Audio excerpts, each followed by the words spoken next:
When it comes to hair restoration surgery, basically the idea is we're looking at saying, well, there's no hair here or there's less hair than we want and desired in that area. We a lot of times will consider doing the conservative things first to optimize hair growth and hair density, but then we're still lacking. There's just not the hairline where it needs to be. We're going to steal hair from one place and we're going to move it to the other. So it's essentially a transplantation.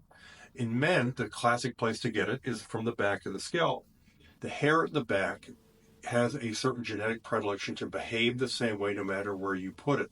So even if somebody's responding to testosterone here and having male pattern hair loss, if we move the hair from the back of the scalp to the front, that hair is going to continue to grow even in the face of more recession in the front.